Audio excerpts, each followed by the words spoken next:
All right, if everybody could grab a seat, please. Come on in and grab a seat. Harris, please grab a seat. Oh, fantastic. Yeah, perfect. Now you're in better hands. George is here. Can I sneak on in here? Sure. Are you Andy? Andy Drew. I'm with George. Great to have you. Wonderful. Yeah, glad to be here. Well, take your stuff off. That's it. Great to have you here. Come on up. We're going to see you up close. I appreciate you coming out in the snow. No, this is Can we have this for Andy? I don't know whose stuff this is. He's our. No, whose stuff is this? This is our panelist. So. Right here.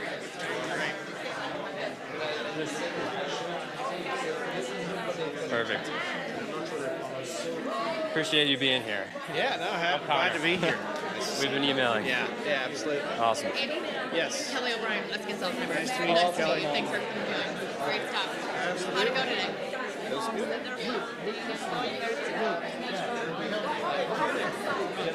Thank you again. It's been great. All right, let's do it. We have It's about time. Yeah, it's kind of strange, but yeah. Turn on George. George's mic. George. She wasn't. Ladies and gentlemen, please sit down. Andy, come on up here and take a chair. Oh, can you do that? I can sit here and speak. Okay. Ladies and gentlemen, could you please take a seat? Let's get started. You can sit next to Kara, yeah. And Claudia, if you don't mind.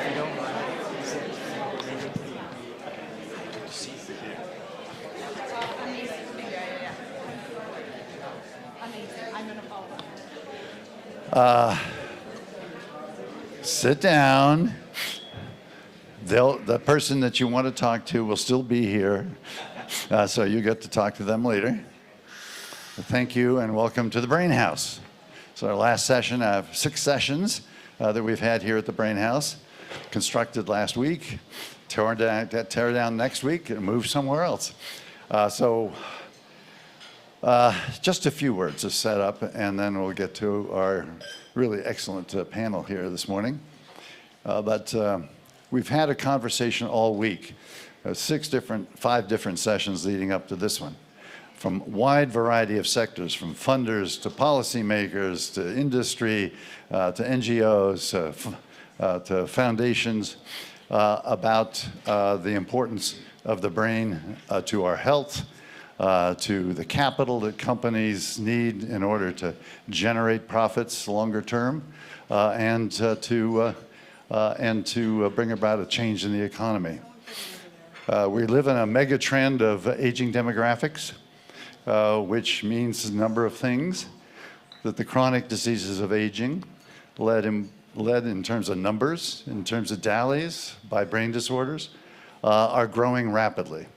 And the cost to governments, the cost to families, and the cost to each of us is rising rather rapidly, $5 trillion now per McKinsey, and rising, tripling that in the next 25 years.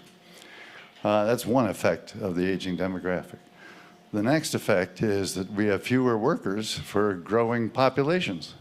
Fewer people of working age are able to contribute the taxes, the economic growth that has basically rooted us in a world which is so materially well off compared to 100 years ago in most parts of the world, that's quite extraordinary. But if we have fewer workers for larger populations, absent increasing worker productivity and participation in the economy, we're not going to be in the same place at the end of this century as we were at the beginning. We're going to go the other way. Particularly important to this brain economy, moving from a brain negative world, we have fewer brains working, more brains sick, to a positive world in which the brain is a contributor to economic growth, a contributor to our own health, a contributor to capital in the economy, is a transformation of comparable scope and scale to climate change or to what we're seeing with AI. But no one's really talked about it this way. From a patient point of view, my family has lost 3 generations to Alzheimer's. I think of the problem as an Alzheimer's problem. Someone with a stroke thinks of this as a heart problem.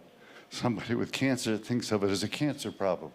What we need to do is define the underlying systems change that needs to occur across all of these brain disorders, and at the same time, how is it we build brain resilience to increase the productivity of a smaller workforce so that our material well-being is great.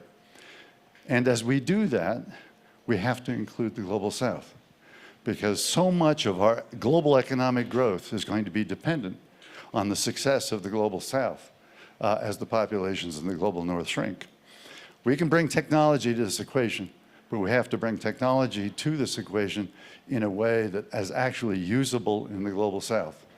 And the Global South, because it has health systems that are not as complicated and as the Global North, has the ability to innovate in terms of lower cost, more accessible interventions that can deal with these issues, and as it's going to be important to our futures in the Global North, that we have a workforce from the Global South that drives their economy and contributes to ours.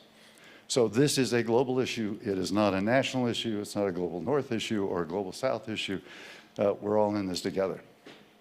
So the real challenge that this panel is going to try to address is, okay, I get it. We got to change our nutrition. We've got to change our educational system. We've got to do a better job at maternal health, so the first 3 years of life when the brain is formed, that those kids have got the brain that they need for their life. We have to change health systems. We have to change. So how do we bring about change?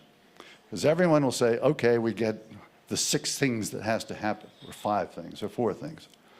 But how do you basically stop the pandemic of brain disorders with the same energy and commitment that we had to preventing COVID? This is an epidemic caused by demography. That's an epidemic caused by an infection. But the consequences in terms of the globe are comparable. How is it that we develop the brains of our young people and our old people to increase productivity and increase productivity now in the next few years, but as well for the next 20 or 30 years? And how do we convene around these things in a way that brings people aligned in some fashion without trying to micromanage the globe? We're not going to create a super government. We're not going to create one place that's going to manage this process. But we can potentially, partnering, bring together a series of conveners, World Economic Forum being one, DAC another. We'll work together on a series of convenings in 2025 to actually bring these different sectors together in different contexts to try and, by DAC 2026, have something that says this is the path and the roadmap to what it has to change. These are the indicators of how to measure that change, and these are the convening processes to continue that change management. I'm going to call it management. That's too top-down a word. This change process over the course of many, many years. So that's the light load we put on this panel, is how do we bring about the change that we all think we need without defining it as an Alzheimer's problem, a cancer problem, a heart problem, some other health problem, not just a food problem, not just a maternal health problem. How is it that we change all these systems in an aligned fashion and can communicate it broadly and indeed, hopefully in a compelling way to populations around the world, as well as to governments around the world, as well as to businesses around the world. So we have a heck of a panel here. I really want to mention Andy Moose. Andy Moose heads the health and is at the health program at the World Economic Forum. He has just convened something down at Kerr Park inside Congress on precisely this subject, so he can report a bit on that. But he is going to also announce a series of convening processes that the WEF is going to work on with us, with McKinsey, and others to begin to define the systems change that we need in the indicators that we have to develop. Lucy Perez is going to define with McKinsey. She's the brains of the bunch, and define exactly how this is going to happen, Lucy. Kara Altimus at the Milken Institute, and Krista Studzinski of the Ontario Brain Institute, which, as you will see, has a central place in what we're going to try to do at the G7 this year. But we have a series of things that we're planning out. We'll expose them to you all, but very much want all of your input. I just want to call out the European Brain Council, who is sitting over there. They run Europe. Oh, I'm Claudio Bassetti. Claudio Bassetti from the European Brain Council, although I identify the staff because that's who I work with, Claudio. He's the boss. But the Canada is going to be a key player this year, as well as Europe, as they're developing their thinking about a brain health plan. The United States doesn't have a brain health plan in name. We have a national Alzheimer's plan, which now looks at all of the life course issues associated with brain resilience and brain health. So in effect, we have a functional brain health plan in the United States as well. But trying to raise this up at the G7, the G20, and at other venues during the course of 2025, largely to think through what the systems change strategy ought to be and the indicators is important. So let me start. Who wants to speak first? Why don't you, Lucy, you speak first, as you're the third partner in this effort. I'm very happy to, and hello, everyone. I'm Lucy Pettit, senior partner with McKinsey and co-leader of the McKinsey Health Institute. We're a mission-driven entity within McKinsey focused on adding years to life and life to years. And that's why we're here and so interested in this conversation, because brain health is absolutely essential when you think about how do you add years to life and life to years. For too long, we've been accepting and embracing, rightfully so, that improvements in human health is what has most contributed to economic output and productivity. But we've frankly missed the boat when it comes to brain health, right? I think for me, I look at this, and the reason we're all here together is because this is the key enabler of a next step change, right? As we think about economic output, productivity, and the well-being of so many. And so whenever you tackle something like this, collaboration is of the essence, right? And that's why we're so proud to partner with the Forum, with Us Against Alzheimer's, with the Alzheimer's Davos Collaborative, and so many others, because there's a real case for change here, right? And that's what we've been very focused on, is the business case around this. Yes, we love numbers, but we love change even more. And part of having these numbers is about enabling that positive, enduring change, right? The big number, $26 trillion of economic opportunity from addressing brain health. And close to 12 trillion of that tied to what employers can do about promoting healthy workforces, right? But let's admit it, it can be quite challenging for employers because we've been looking at brain health in very siloed ways, right? In terms of what exactly do we mean by this? And one of the things, and I know I have a slide, and that people say McKinsey and the slides, too many slides, I promise, just one, but we're super proud of this work that's the result of the collaboration with Us Against Alzheimer's and the Davos Alzheimer's Collaborative. That's looking at the intersection, because that's what we need. We need to think about how we bring these elements together, right? In the center, you see the three elements that when you're looking at it from an employer perspective is how we define brain health, right? It is basically, and let me make sure I get them in the right order, yes, mental health, right? It's neurological health, and it's workforce productivity. And for too long, we've been looking at these elements almost one by one. What are the solutions for each of them? And no wonder employers, lots of good intent, but it can get really overwhelming, right? And so what this work has done is let's look at over 80 risk and resilience factors and help prioritize, help bring focus to which are the ones that really impact even more. If you have to put disproportionate energy behind them, which are those? And those are the 9 that you see behind me, right? None of this will surprise you, right? But it is trying to give some more clarity to, out of those many that exist, where to focus on.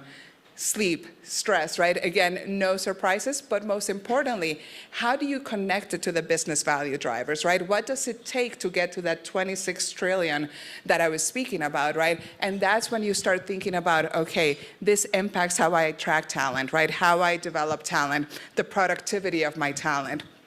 And so while this framework at this point is not yet quantified, that's the next piece of work that needs to be done to assign specific numbers, percentages to these boxes, I still believe it does a really, hopefully brings that clarity to the criticality of intersectionality in how we think about this space and how we have to connect the dots, right? So that we know the interventions that we're doing on this risk and resilience factors, how do they enable those positive outputs that we see on the other end of the slide? So only if we tie this all together will we unlock that productivity and well-being that we so desperately need. I mean, change is the name of the game, right? And building that adaptability and resilience that George was speaking about is only possible by focusing on brain skills and brain health. So let me pause there. Terrific. Great setup. This will end up being the focus, I believe, of an event that we're doing in Houston, Texas in May at Shell Oil Company. This is the focus of work that we'll be bringing to the business community in Houston, Texas in May on a convening about how to turn this into action. But hearing back from business what they are doing today so that we can understand how it relates to what they're thinking and how they think about these issues. But this is terrific work from McKinsey, as all work from McKinsey is. It's redundant. This is always a collaboration. all the product of collaboration. So thank you very, very much, Lucy. Krista, you want to step up from Ontario Brain Institute?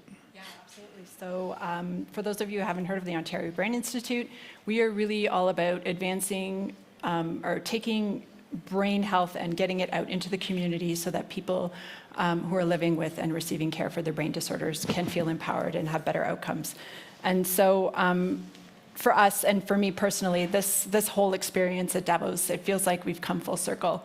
I'm filled with optimism. I'm filled with hope about what's to come in the future. And so they asked us to sort of prepare what are some of the key takeaways and themes that we heard in the conversation this week, and also what's to come. So I'll start with the themes that sort of came out from what the conversations I've been part of, and there's three things. There's the importance of philanthropy and different types of capital. There's the importance of partnership and just sort of tying some of the pieces together related to brain capital. So our organization was created based on philanthropy. I don't know if you've ever heard of the Rotman School of Business. It's one of the top schools in Canada for MBAers. Our founder was Mr. Joseph Rotman, and he saw the importance of brain health. And he was able to bring together some of his friends to collectively donate $100 million.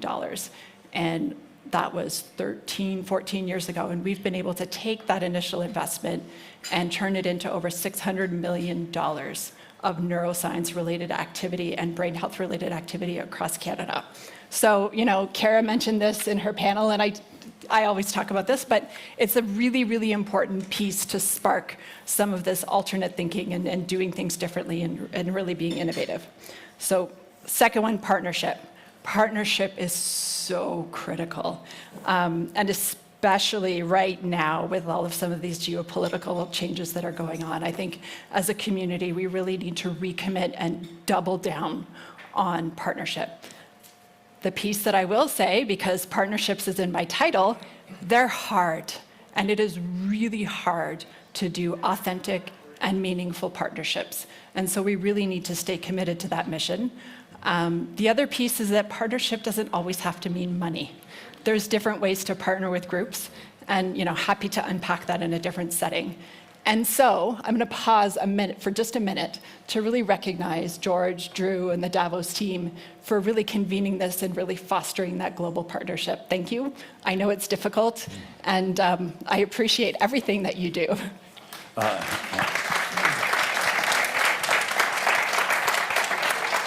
That was very, very generous. But what happens here is turned out to be the panelists. During the course of this week, we have had such talent, such insights, and such brilliance from the people who participated in this. Now, a bit of our responsibility is to take that and to spew this to the world in a comprehensive way that gets people's energy focused here in a way, as you say, to create some of those relationships, which turn into partnerships, which turn into change. And so that will be part of the job of Susan Oliver, who runs all of our communications. She's going to go change the world for us now. She really is. Speaking of Spark, Cara Altimus from Milken Institute really is the head of a program or initiative or project or whatever you define, called Spark, where Milken basically brings together philanthropists with common interests to actually invest in change across a wide variety of domain areas. But so, Cara, takeaways from this week so far? And Thank you. And I'm going to steal all of the language you just used. That's what we do.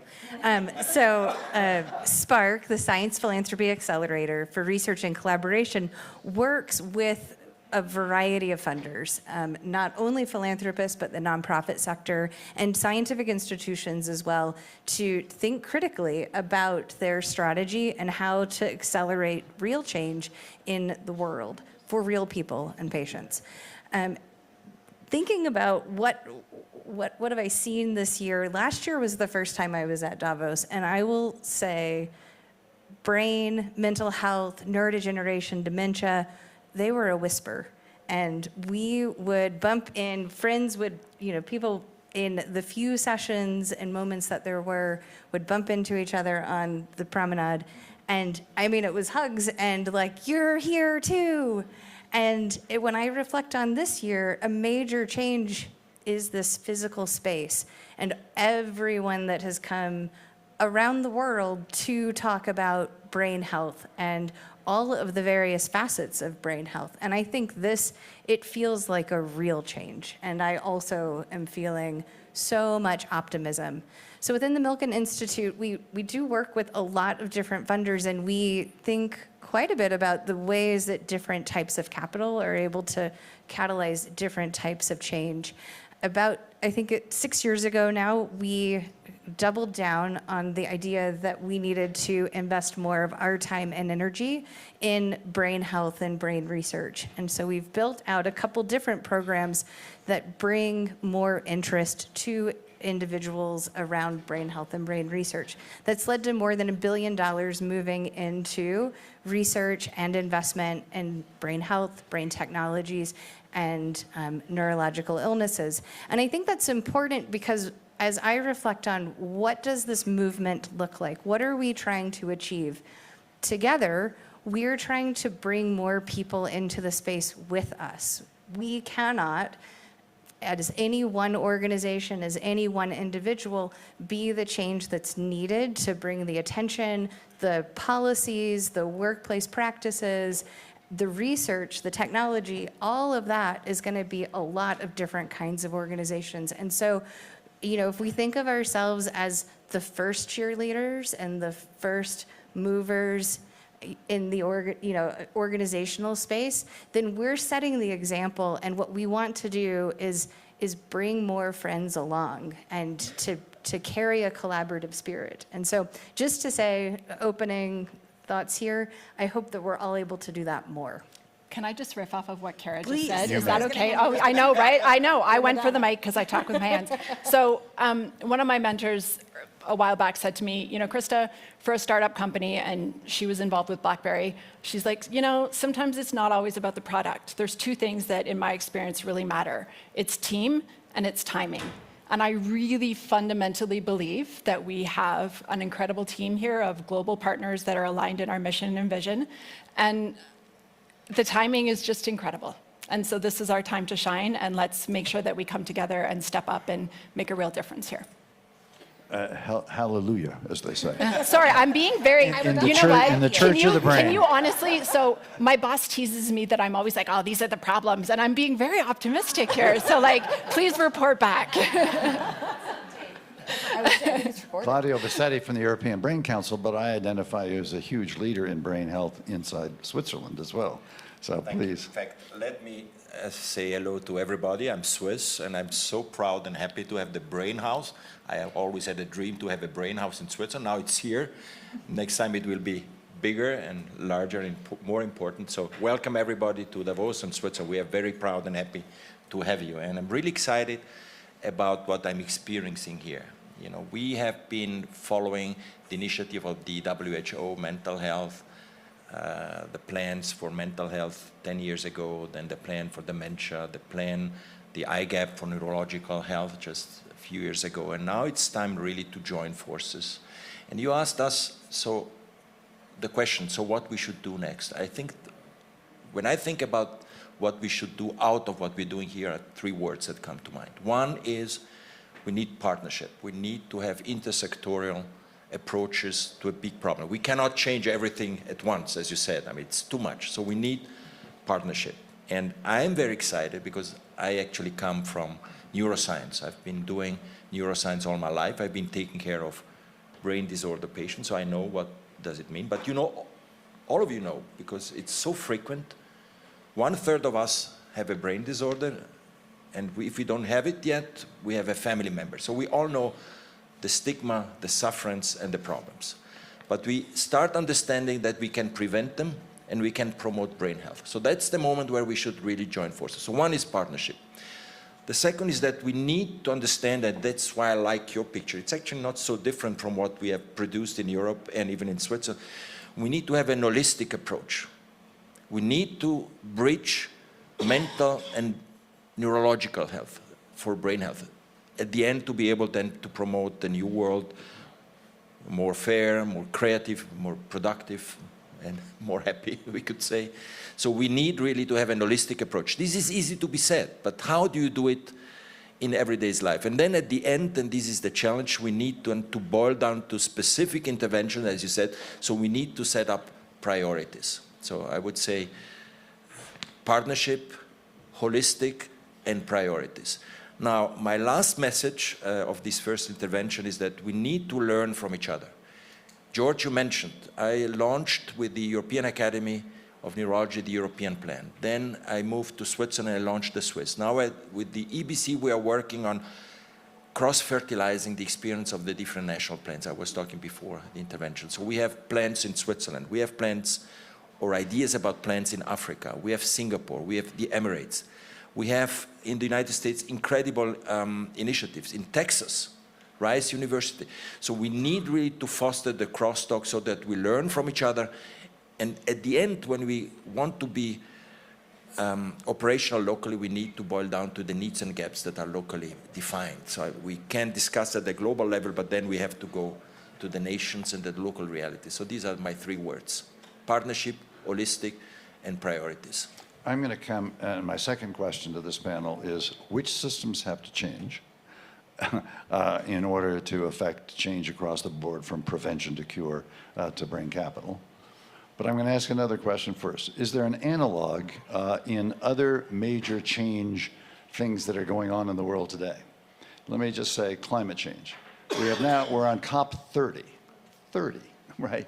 So we have a major convening mechanism identifying the systems that have to change, the measures which we are using to try to assess whether change is occurring fast enough. Some of that's working, some of it's not working, but there is an analog. Is that a good analog, or do we have to think fresh about the system change mechanisms which we use with respect to brain health? I'm going to start with with Lucy.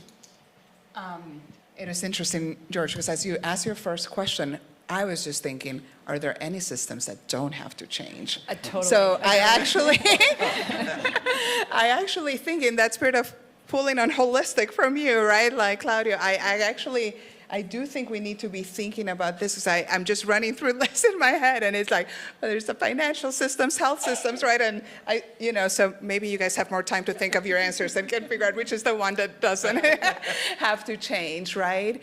And as you're thinking about what can we learn from climate, right?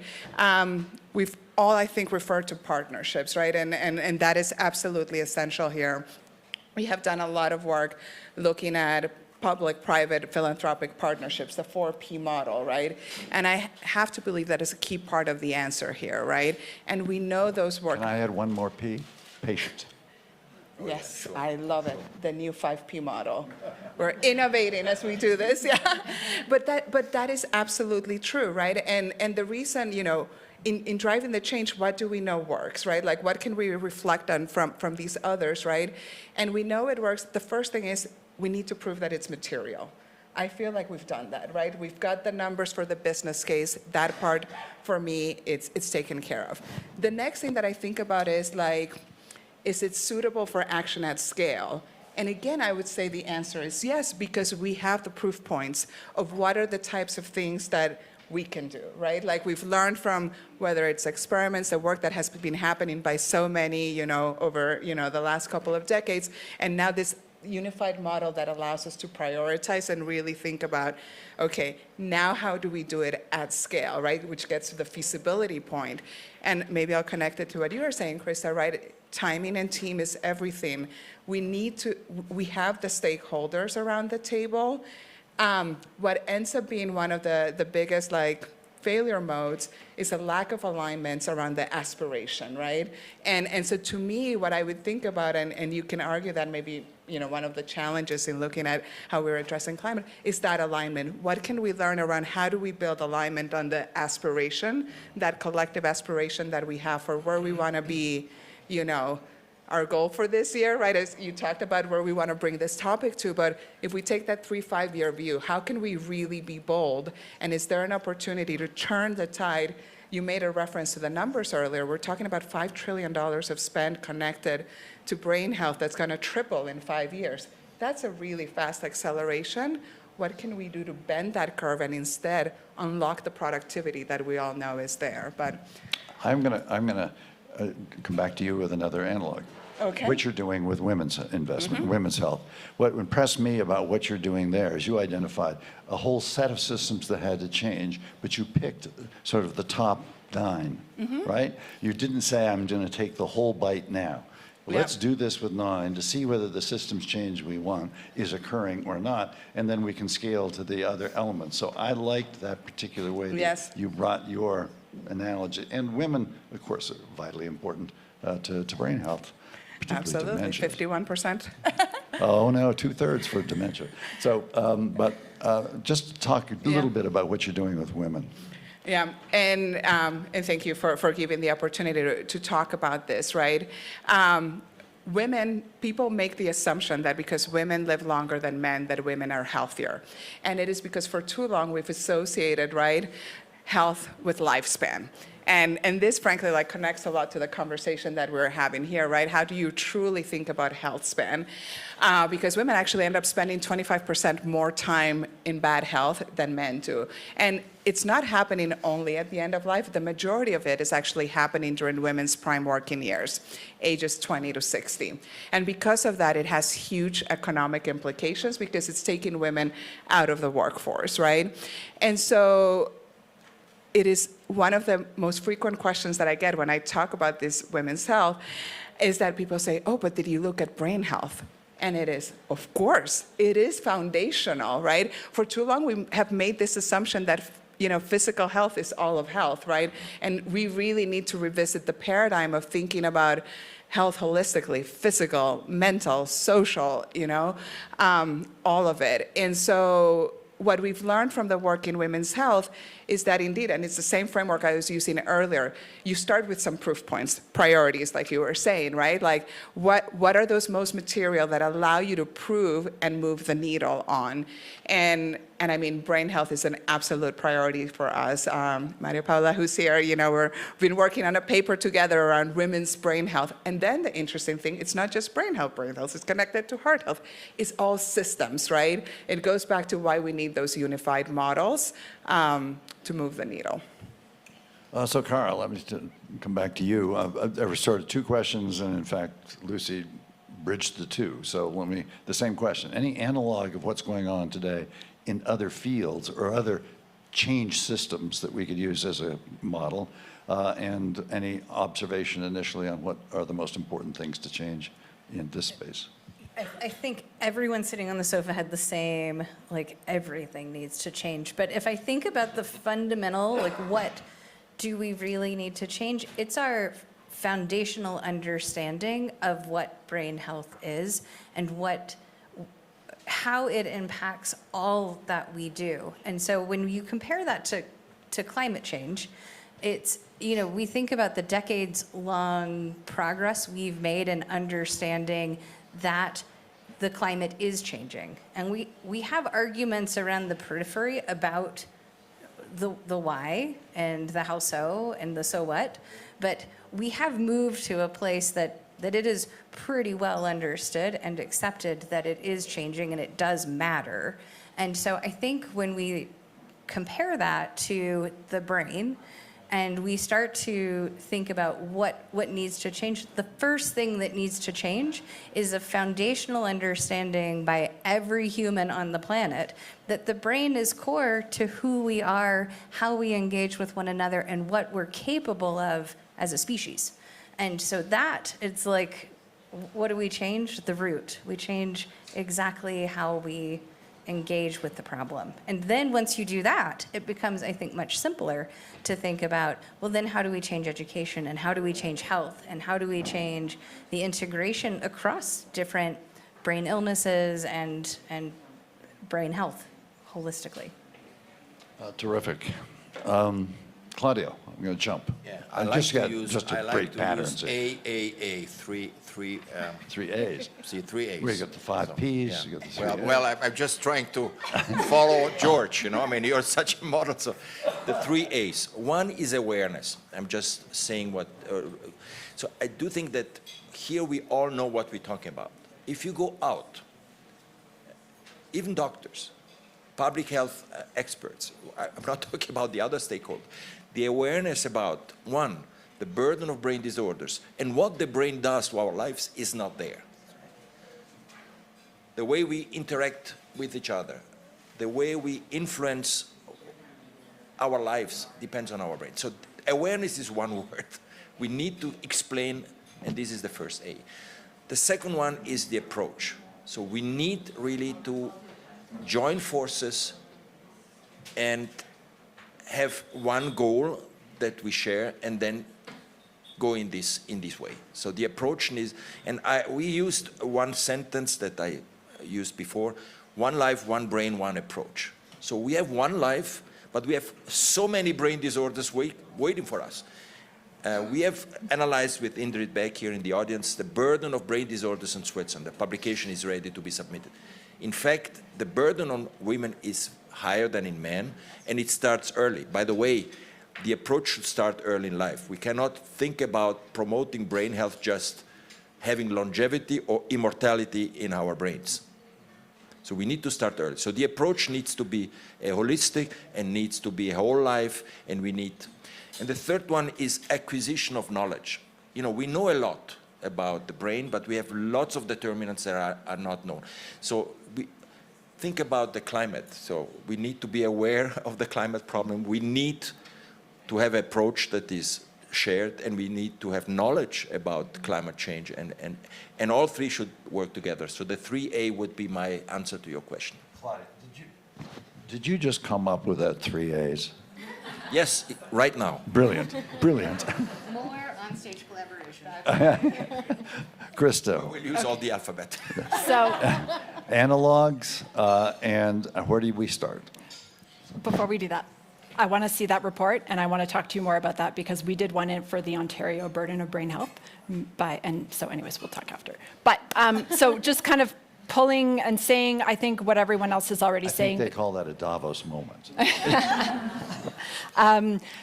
What everyone else is saying, but saying it slightly differently. So if we can agree what that end state looks like, what are we trying to achieve?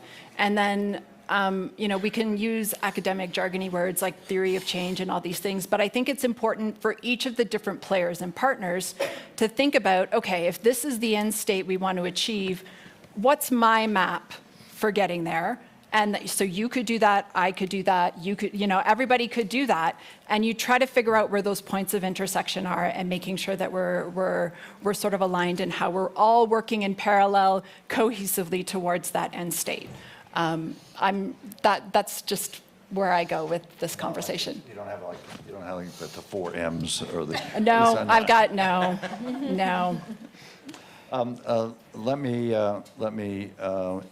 I'm going to talk 2 different topics. One is, what was the first thing you do?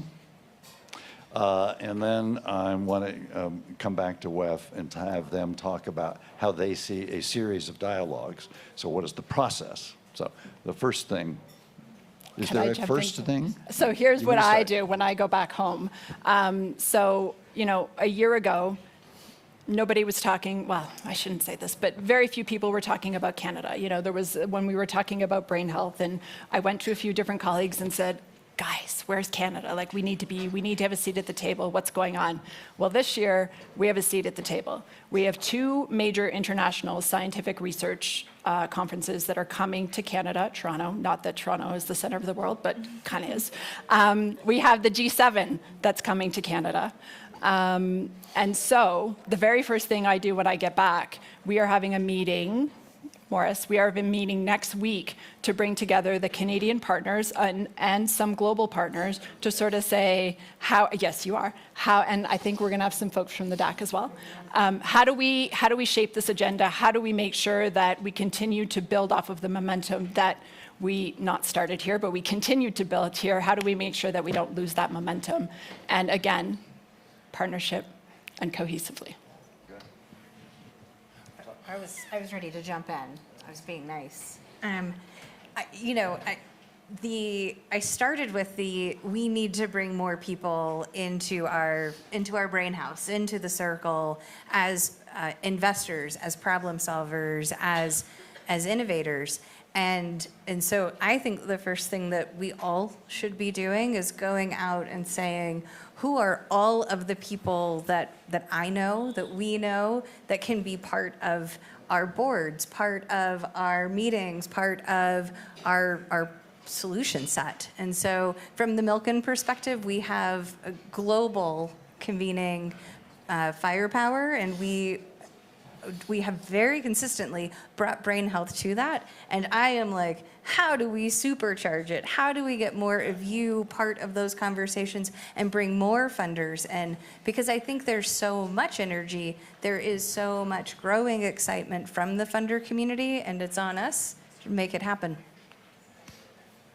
I'm going to go to Lucy. Claudia's first A, awareness, right? I couldn't agree more that that's like at the very top. We now have a common language, and I think common language really matters, so we're all speaking that same language of how are we defining brain health, right? What are the subcomponents?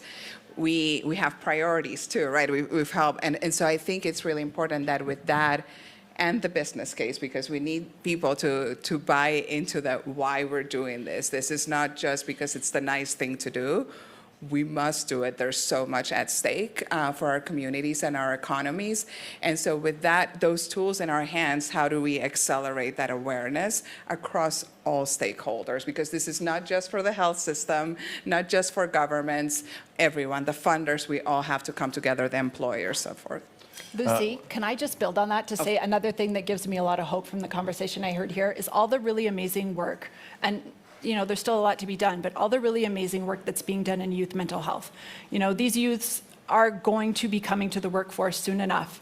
And, it's something that they're going to be demanding from their employers and from their organizations is, okay, listen, like my brain health, my mental health is super important to me. So chop, chop. This isn't optional anymore. And so that's the other piece too, right? And I couldn't agree more. And they're already demanding it. Actually, we ran the survey to understand Gen Zers, what are the benefits that they most value from the workplace.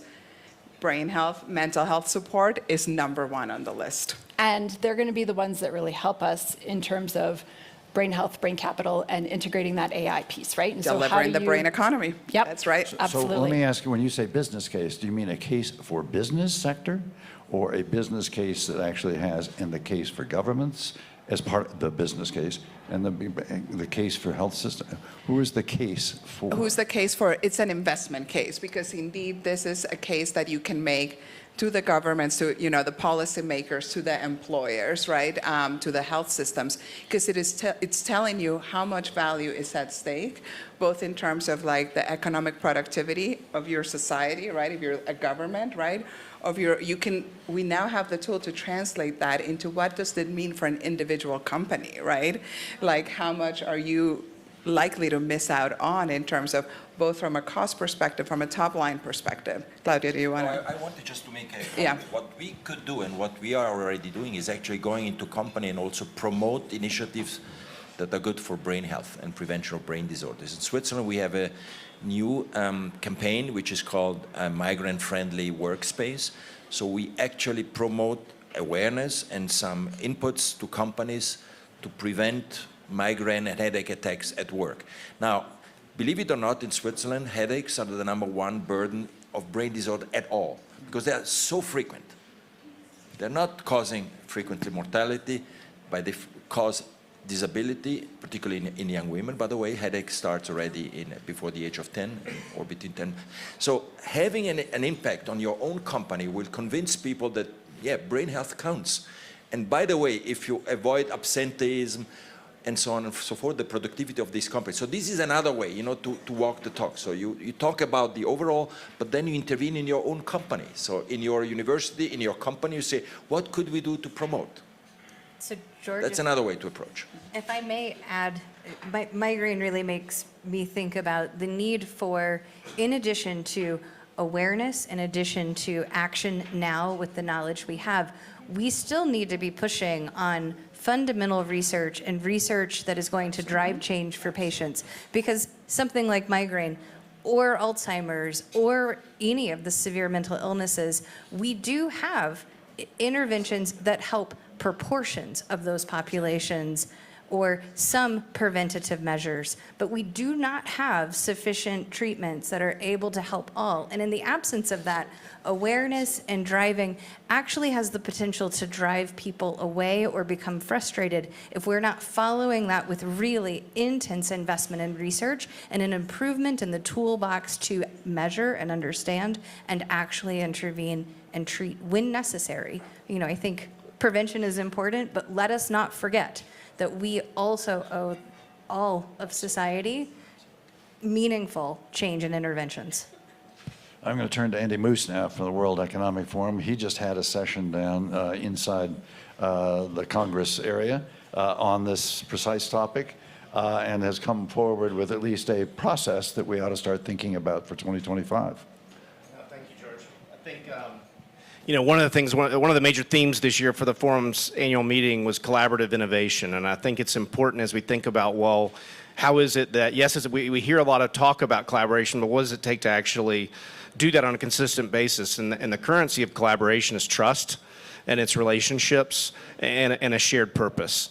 And so I think what's important is that we do come together physically, virtually, and meet to really strengthen this community, those that are here with the Davos Alzheimer's Collaborative and all the different groups under this common umbrella.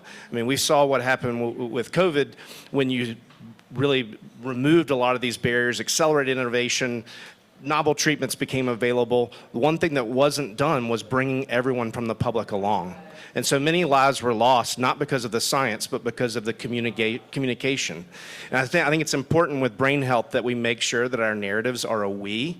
I think in part that's due to stigma and concern, well, that's not me, not my child. But I think the reality that all of us do know is that 1 in 3 of us will suffer from a brain health issue individually, and then all of us are touched, you know, in some other way, in a very direct and meaningful way. So I think this is something that is just below the surface societally that we need to tap into, elevate, and really bring forward solutions, funding, and that only happens through deep and committed partnerships. So we look forward to launching this brain health meeting series in 2025 in collaboration with McKinsey Health Institute, in collaboration with the Davos Alzheimer's Collaborative, and we would invite all of you to take part in that with us. The purpose of that series is to identify solutions, but more importantly, strengthen the community of actors and groups that will serve as the backbone to really carry this mandate forward.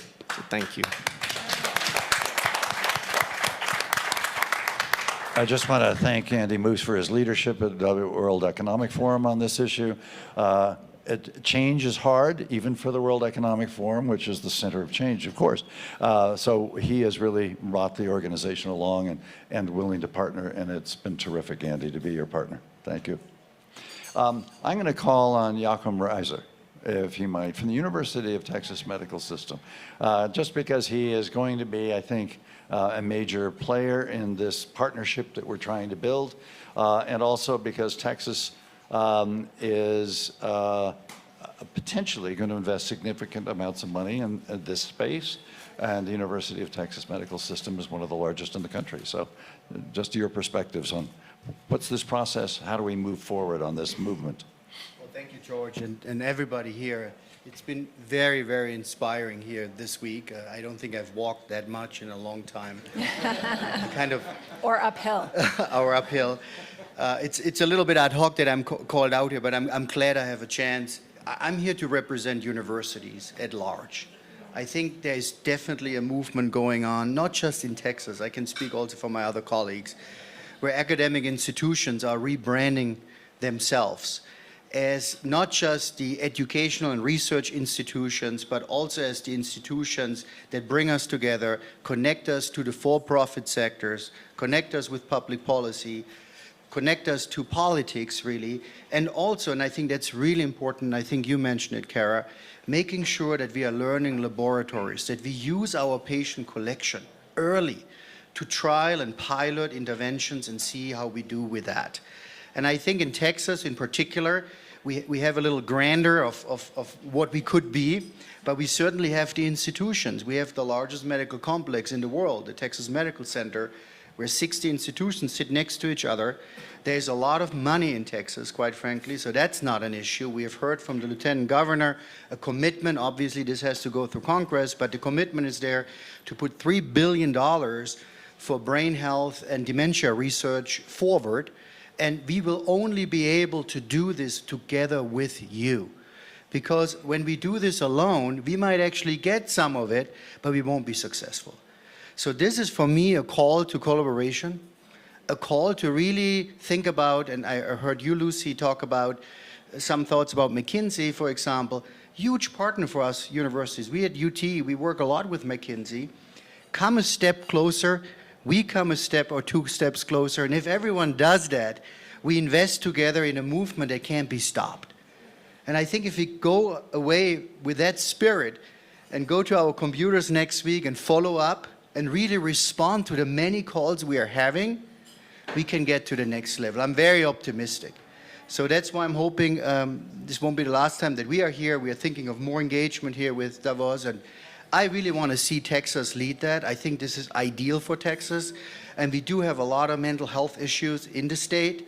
And we have the leadership position. We have the political climate right now. And we have the funds, quite frankly, to be a dominant force, not just for Texas, really for everybody. Terrific. We're delighted to share your funding. I forgot a moment that I'm here at an economic forum, right? Yeah, one comment. Claudia. One comment. I mean, I wanted to say we can share the finances. No, the comment is, and this is very important, we talk about prevention of brain disorders. We talk about promotion of brain health. We need, and I second what you said, we need to understand that we need more research to understand the molecular basis, the true target of interventions for treating mental neurological disorders, but we need to understand also more the determinants of brain health through the interaction with the climate and many other stuff. So we need really research. I'm a dean of a medical faculty in Switzerland, and this is why I would like to second your approach. We need more research, and we need academic to be involved in what we're discussing here today. Not to focus too over-index, as they say in the business, on Texas, but Rice is also involved, both within Texas, but more broadly, about how to think about systems change globally. So I'm just, some comment from you, Paul, introduce yourself, and then tell us what you're thinking about in terms of systems change. Well, it's a real pleasure to be here, and it's been an incredible week. We can't tell you how much of a pleasure it's been. We have been leading quite a few efforts in Texas. I'm the Vice President for Innovation, Chief Innovation Officer at Rice. And Rice is really a very small university in composition, but when we go after a problem, we identify that problem. We want to find partners to really do problem solutions at scale. That's why we came here, and that's why we love working with you, George. I think, and we're happy to share our funds. I think that's also a good thing. It's always good to get applause for that. But it really is. I think Jochen was saying this. It's not the capital that is missing, right? We actually have enough of the resources. It's the direction, the collaboration, the focused partnerships to get there. I think this incredible gathering has been incredibly fruitful. Next year, I'm pretty confident that our president, my boss, will come down here from Rice. He couldn't make it, but he is very supportive of it, as is our provost. So Reggie DeRoche and Amy Dittmar has supported this effort, and in particular, bringing together the engineering solutions to really get it to scale in terms of both public policy as well as actual technology through capital means. We have the technology to do it, but we still don't have the fundamentals, and I think that's exactly right. In Texas, we like to say we can't hit what we can't see, right? And if you can't see exactly what's in the brain, if you don't really know the finite structure and how it all interconnects, you can't get there. So we believe in actually building those tools and working with clinicians at UTMB and other institutions across the Texas Medical Center. But we want to expand that to a global partnership. That's why we're here. So it's been a real pleasure to do that. Good. Thank you. I'm going to call on Daniel Kraft. Daniel is from Silicon Valley and has a major investment fund investing in some really novel approaches that are not dependent upon the speed of biology, but more on Moore's law, the speed of Moore's law. And so I just want, in terms of thinking about research, we have to think about how to do and invite research through funding of for-profit vehicles, which can really bring change as well. So Daniel, just a couple thoughts from you. I guess I come from Silicon Valley, Portola Valley, but I want people to think. For us, it's all the same. Both from the investment and the technology side, Moore's Law, things are moving exponentially. We have the amazing art of the possible. We covered in our second session some of these super convergences, whether it's AI or sensors or multi-omics, and I think maybe an opportunity for both the investment side and Brainhouse and everything we want to come from this is to not have a failure of imagination of where things might be in 1, 2, and 5 years for Davos 2030, and to almost create that sort of mind map of what's already here and where technology is heading, and then we leverage that convergence of new tools and mindsets and academics and funders to solve for those challenges, because it's such a broad space, it's almost overwhelming.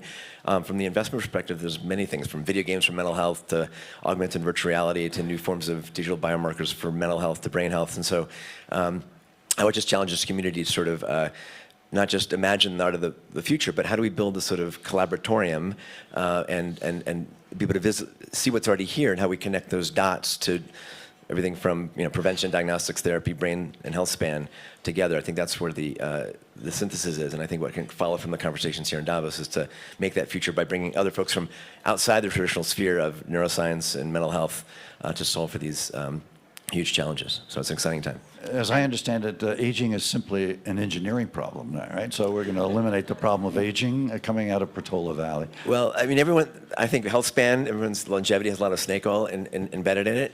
What I try and do, I run a program called Next Med Health, which you're all invited to, is to bring folks from all sorts of different spectrums to not overhype the longevity side, but to cross-fertilize. And I think instead of thinking about sick care, as we usually do, think about that proactive healthcare. I'm also a pediatrician, and how we start early with brain health and bring new mindsets. And you get what you measure. And I think the problem in healthcare and mental health, and I'm an oncologist, what you measure is old school. We need new measures and new mindsets at this super convergence. And that's what's exciting about brain health and human health. Terrific. Can I jump in here, George? Absolutely. Quickly? Jump. We've talked about universities, we've talked about companies, we've talked about employers. I mean, the piece there are many pieces missing, but one of the important pieces I want to highlight are the people themselves. You are in charge of your brain health. What are the things that you care the most about? Because, I'm pointing at you, Daniel. I know it's not you, but, I could be a startup company that's developing a solution looking for a problem. And so if we're not focusing on the people themselves and what they care about, then we're never gonna make leaps and bounds in terms of brain health. I think that's a really great point. And we have to think about all people and not just U.S. people, right? Yes. So I do think that trying to get more accessible, less expensive modes of interventions can be critical. But I think technology can think about that problem Oh, too. 100%, 100%. It's And called it the gives you market that for them. more continuous measure, right, of what brain health looks like, as opposed to more of those intermittent assessments that traditionally are done in the healthcare setting. I want to bring in a key thought partner of the Davos Alzheimer's Collaborative, and that's Harris Ayer, whose affiliations are global, connections are global, and whose mind is, what was your words? Transcendent? No, something. Exponential? Exponential, that's it. An exponential mind. So Harris, just some comments.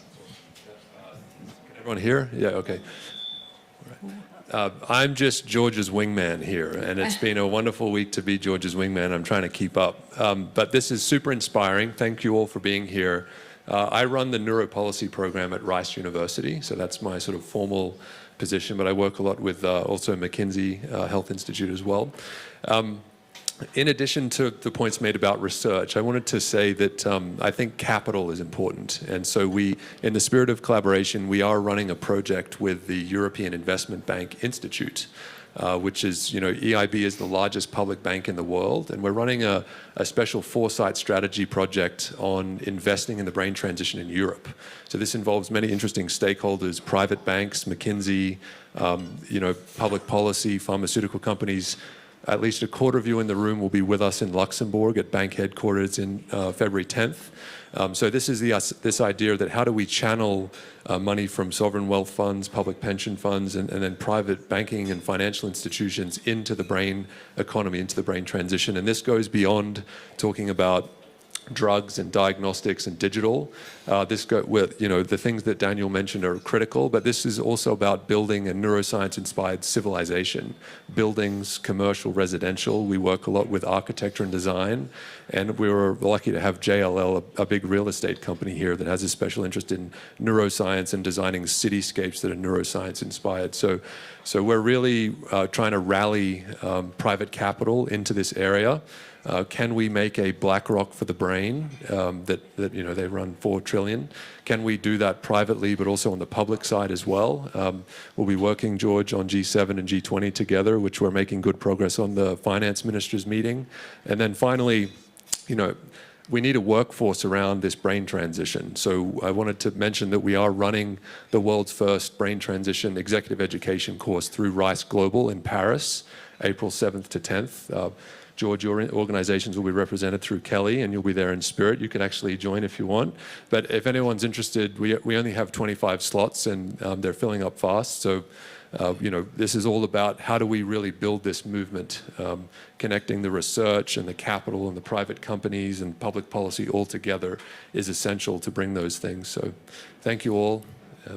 Thanks, George. I think one of the great challenges, this man's mind is exponential, that we need to do is to make sure all of these are connected and aligned, even as the individual energy is out there. And so many people are going to be doing many things in this space. And we don't have to manage it. We just have to connect it to a series of processes and goals and potential measures. So. I say, Lucy, we're very grateful to the McKinsey Health Institute for helping us to do air traffic control. We're going to embark upon strategic planning with Erica and Connor and with your support at a senior level. So you guys are essential to helping us to figure out what is the sort of grand strategy. Is it one entity? How do we coordinate this? We're at the foothills of a global economic transformation, and you guys are right there with us. Well, I think like everyone in this room, we're all in, right? It's so clear that we need that collaboration, and it's our privilege to be right here with all of you.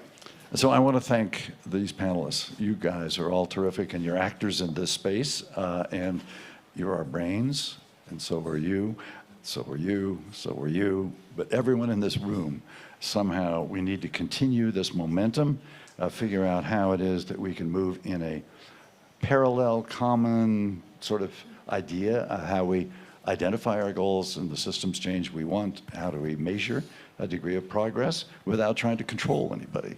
Because the energy will come from everyone participating in their own way, with their own voice and their own sense. But let's get us aligned. And so the series that you're going to do, we're going to do together.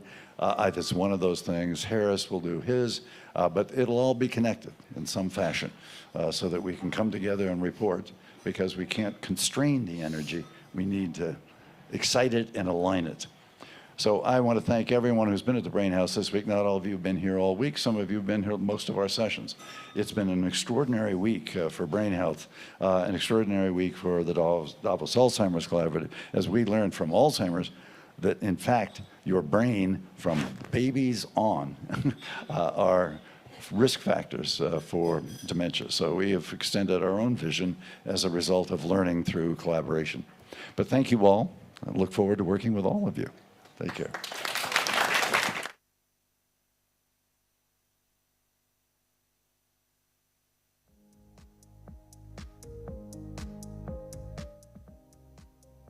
Lunch in 15 minutes.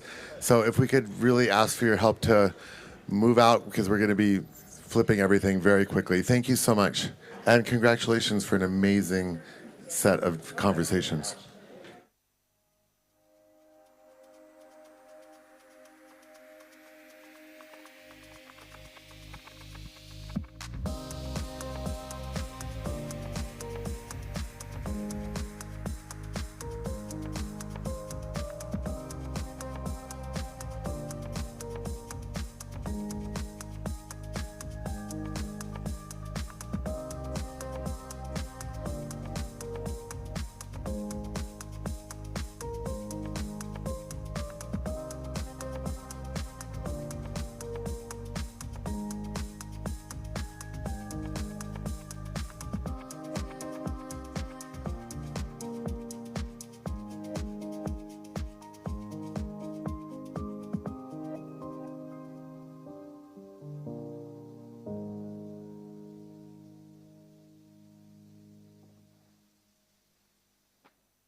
Just for one day.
Hello, everyone. If we could please move the chatting to outside. They have to set up for lunch ASAP. No one moves. Yeah. Hey there, I'm sorry. Did you manage to move the older lady to the...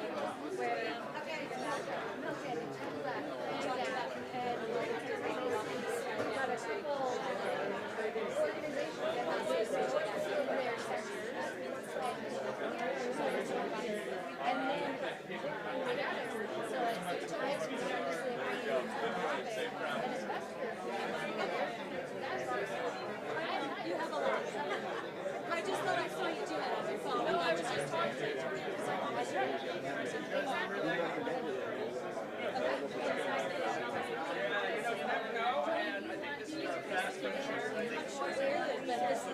just asking because she asked me.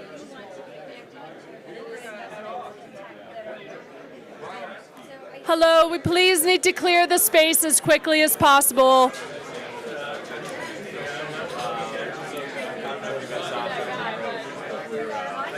Together from the meeting, but I'll give you a card. Give me 1 second. That was wonderful.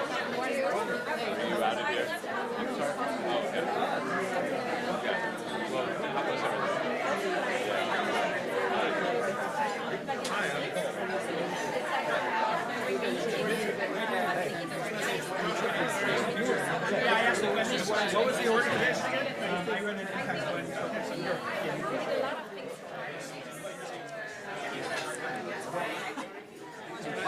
Sorry, guys. How are you? My name is Oscar.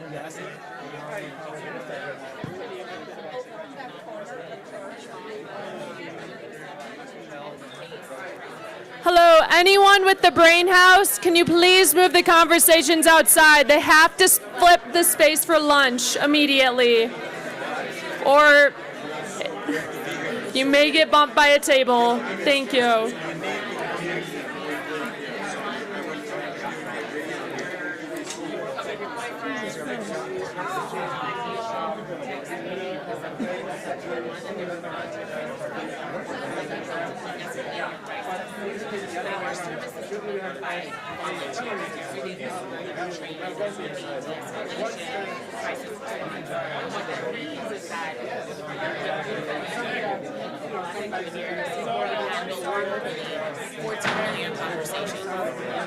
Yes, I did.